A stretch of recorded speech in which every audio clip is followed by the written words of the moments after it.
Good evening. Time to get cozy with me.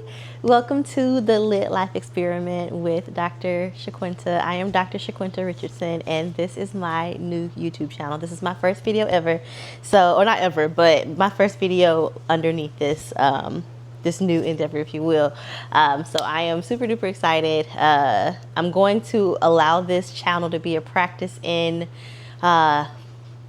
just practicing overcoming my perfectionism. So one of my goals with this very first video is to just do it in this one take. I know that that's something that people don't often, suggest for like growing a YouTube channel, but that's not necessarily my goal here. My goal here is to share the two most important things in my life, which are reading books, all things related to books and reading, and helping people to live their fullest, most abundant, most free life. All right, so what this channel is going to be is one, a modeling for me. So let me back up. Like I said, I'm Dr. Shaquinta Richardson, and I am a life coach, consultant, and just confidant, supporter, mentor, guide for high-performing, high-stress individuals, specifically Black women, and I work with organizations that support employees of color, diversity, equity, inclusion type of work to make sure that work environments are inclusive and safe cultural environments for people to work. So those are some of the things that I do currently. My background is in human development and family science. I have a PhD in human development and family science from the University of Georgia, go Dogs, a master's in marriage and family therapy, and a bachelor's of business from Claflin University, which is in HBCU. HBCU love, see you.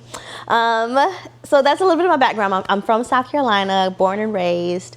I went to my undergraduate studies and my master's studies in South Carolina, and then went to Georgia.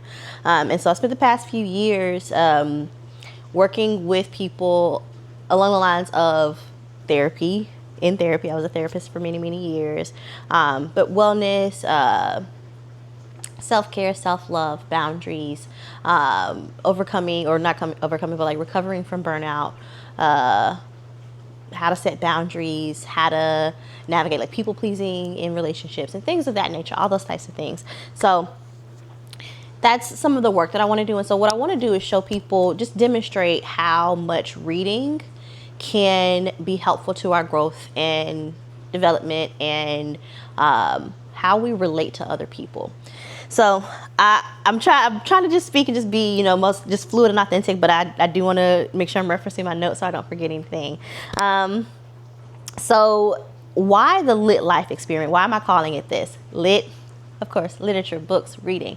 And I have this foundational belief that life itself is one big experiment. I think we often believe that there's this like one way of doing things. There's like this code that we just need to crack and figure out, and once we crack that code, then life is going to be super easy, and we'll get all of our things done, and we'll manage our time perfectly, and we'll do all of the things. And that's just not realistic. I don't know anybody that has cracked that code, at least not for an extended period of time. Like for periods, yes, but life is always going to life. And the other reality is we're creating this world, whatever's next, we're all creating it in real time. Everything is made up. Everything that exists is a creation of, someone else's mind. And a lot of the things that already exist in this world are somebody else deciding that I'm going to go for it, and then convincing other people why that's a good idea. So that's something that I've embraced, just living life, being a person, close to my 40s, seeing, how something may work over here for somebody, but it might not work for another person. And a lot of the information and knowledge and information that's out there around mental health, wellness, X, Y, and Z, I think we try to, brush broad strokes oftentimes, but the most powerful changes and growth in our life is when we are willing to try something new, when we're willing to experiment. Okay? All right, so that's why when it comes to reading, I am a huge proponent, as somebody with a PhD in human development and family science. with a focus in marriage and family therapy and disability studies, I am a firm believer that we need to put down the self-help books at some point and pick up some fiction. I hear a lot of people say that, fiction, they can't learn anything from fiction, or they prefer to read to learn something, or it doesn't feel productive when they read fiction because, for those same reasons. And I think people forget that, like when we were in school, when we were in English class, when we were learning through reading, we were learning from fiction books. We weren't reading self-help books in classes. We were reading fiction books. We were reading stories.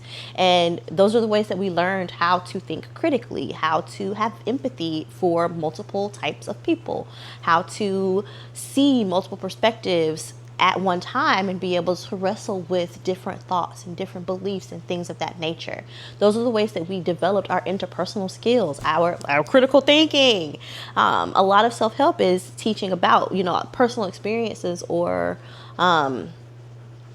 it's, information from certain people's perspective. But with stories, we get to kind of play around with the meaning a bit more, and it's less given to us, and we have to make the meaning. We have to process through it and think through it for ourselves. So I think that reading fiction is super powerful for our learning and our growth, but it also gets to be fun. And so one of my other sides of my crusade is for people to embrace reading for fun again. I think a lot of people lost the love for reading in school. It became a chore. That's another way that reading fiction has become less popular, or less common, or whatever. I don't know. I can't think of the words, but as we were reading books that didn't relate to us. We were reading books that didn't, like stories that we couldn't connect with. And so I also a firm believer that there's a book for anybody. And especially now that audiobooks exist, we don't have to read with our eyeballs. We can listen to books. I just want more people to be able to embrace the beauty and the fullness of the experience that is reading. And there's literally a book for everybody. For anybody, there's something to read. Okay, so that's just kind of what this channel is going to be. I'm going to be sharing reading and things that I've learned through different books and giving different suggestions for the things that I'm reading. So it is going to be bookish, but it's also going to be, this is me as a person, as a woman who is recently divorced and rebuilding after divorce, trying new things for herself. I'm a business owner, entrepreneur in a very uncertain world right now. And I've always been more of a servant leader. I've always been a person that I like to, I go first. Like I don't ever want my clients to see that I'm telling them to do something that I'm not willing to do myself, or that I haven't experienced. And not that I can't support somebody through something that I haven't experienced. I don't believe that at all. But it definitely helps when you've been through something and you can speak to something from a place of experience versus just from a theoretical place. It makes a difference. Can't deny that.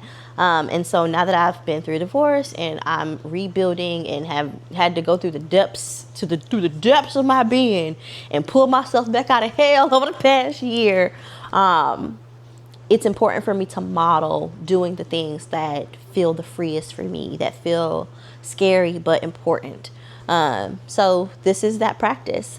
Okay, so I'm going to get to the books now. I don't want to make this too long. I really wanted this first video to be brief as possible. I don't know how long it's been so far, but I'm gonna go ahead and get into the books. So one of the things that I'm doing as part of September, I too am participating in the Great Lock-In from September through December. Baby, I'm locked in already. Okay, I was already preparing for that, so I'm glad we are feeling kind of like a collective energy around this last 4 months of the year. So one of the things that I'm doing, and it's also in connection with a 30-day challenge that I'm hosting as well, is doing a video about a book that has taught me something or helped me grow in some kind of way. And so I have the first 5 that I've shared over on my Instagram here with me, and I want to share some of those with you as well. So this will be kind of like review without spoilers. I really want to make sure that I'm not giving spoilers, not in this video anyway.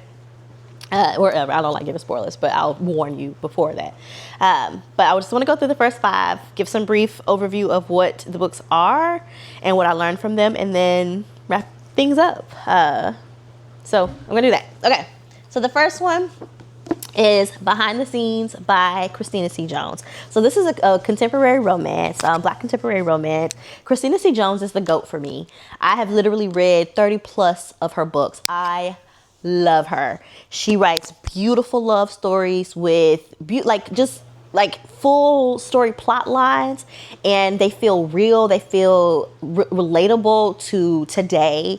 Like it feels like I'm watching a show on Netflix, or I don't even know, or on Peacock or something. I don't know, but it feels like a nice romantic movie in my head with lots of sweetness, but also a little spice. Okay, so that's her as an author. Like that's how she writes. So this book is about a writer in Hollywood, and he is writing a film, but he also has a substance abuse history, and so he's kind of coming back after being off the scene for a while. And then the female main character in this book, she is a life coach like myself, and she is brought in to kind of help him stay on track, but also like help him manage his life while he is writing this film. So, romance. Kennedy Wright is the GOAT, okay? When I tell you, she will do some research and make sure that her stories are well thought out, just true to form. She has lots of sensitivity readers. She wants to make sure that her stories are written with integrity, written with intentionality, and she does that every single time. So, This Could Be Us is book 2 in the Skyland series, and it's a group of 3 friends. Book 1 is Before I Let Go, and that's a second chance romance about a divorced couple that gets back together. And this one is about a woman who gets divorced early on because her husband is on some BS and does some mess, and she has to rebuild her life after divorce. And she has 3 young adult teenage girls. I don't want to spoil it, so I don't want to say what the circumstances are, but this is a beautiful story about self-love, rebuilding your self-trust after divorce, learning to love again, learning to allow someone to love you again. But also on the male main character side of things, it's also a divorced man who has 2 autistic sons, and so he's raising Black boys in this world as well, while also parenting them with his parenting him co-parenting well. Like she does a beautiful job of showing a co-parenting relationship, a healthy co-parenting relationship, and so this story was just full of so much depth and beauty, and it brought together all of the things that are important to me in my work, and things that I work on, like autism and with Black children, the family dynamics, blending families, but also the journey after divorce and rebuilding your life after that, and learning to lean on your friends and ask for help and all the things. And so I read this before I got divorced, but it hits even harder now. So that's book 2. I'm trying to go through this fast, but they're so good. Okay. So I say this is the book that was the first card that fell in the crumpling of the house that was my marriage. And so Bookmark is a romance, or it's a love story, but not a romance. And the author's very clear about that. And so this is about 2 people who are getting divorced, and they decide to go on a last hurrah trip together. And it just takes through the journey of them and their relationship and all of that. So I really, really enjoyed this one because I didn't enjoy it. I didn't enjoy it at all. I didn't love this. No, it was great, but it cracked me wide open, and it caused me to ask myself questions that I hadn't been willing to ask myself. And it made me face things that I could no longer pretend or deny my reality. I had to, once something's put in your face, you got to face it, and I had to face it. And so this kind of started me on that path. So this holds a special place because of that. And again, it is not a romance, but it is a love story. It is a story of love. So absolutely. Number 4 is Rage of Dragons by Evan Winter. This one is a fantasy, and this one, get immersed in this world. So this one is about a young man who loses his father in front of him. His father's killed, and so he's kind of a smaller guy. I would call him into an underdog. He's lower class and all these different things, but he is determined So this is determination. This is having a goal, having a purpose, and by any means necessary, making it happen. But it's also, I think there's also a cautionary tale in here of what it looks like when you dedicate your entire life to something and, you know, ignore everything else. But it also makes you question, like, what does it require to be great? What does it take? And like, does it require those types of sacrifices? And is it worth it? Who is it worth it for? So this is one of those that just makes you question like leadership and purpose and what drives you, and if revenge is a good driver, or if it's unhelpful, like what you know, all these different questions that it makes you ask yourself. But it's also just very well written, like beautiful. Like Evan Winter, this is book 1 in a series as well. Only 2 books are out, more are coming. But yeah, just as like when we're talking about locking in, baby, Tao locked in, okay, all the way in. You might have locked in a little, but love Tao. This is a good one. And then lastly is one that I haven't even shared yet on my Instagram, but this is day 5, which is Blood Over Brighthaven by M.L. Wong. Baby, when I tell you, this was one of my favorite books of the year. Like, I am in love with this book so much. So Blood Over Brighthaven, also a fan. It's a dark academia. I think it falls into the fantasy realm as well. And it's about the first female mage in this like school institution of mages. And she becomes the first woman, and you know, being the first of anything is usually not a pleasant experience. And so she, you know, gets a peek behind the curtain, and as with anything, learns that things are not as they seem, and learns more about where their power actually comes from. And I cannot tell you more than that without spoiling it. It does make you question like places of privilege and the things that you like, you thinking that you know something or you know how things work, but when you get behind the curtain, you get the peek and understand that you don't know what you think you do. But also when you're faced with the truth, what do? How do you respond? And let me just say, I wasn't ready, and you won't be either. Check this one out. This is for anybody. Read it.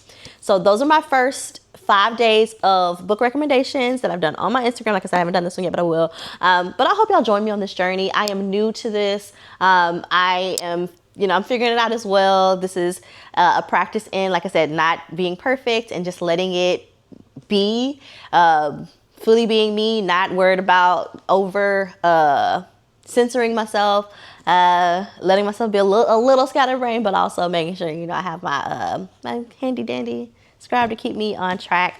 But I hope y'all will keep on this journey with me. Every video will not be about books. Some of it will be about life. I'm going to allow myself to experiment with this channel for a bit, but just know that books will be a big part of it. Yeah, come back. I plan to post videos on Fridays and Tuesdays of each week. So like I said, I hope you'll join this journey with me. And thank you for watching. Like, subscribe, and feel free to give me feedback. I welcome it. I want to make sure that this channel is enjoyable and helpful for y'all as well. So feel free to comment below. But I'll see y'all next time. Thank you.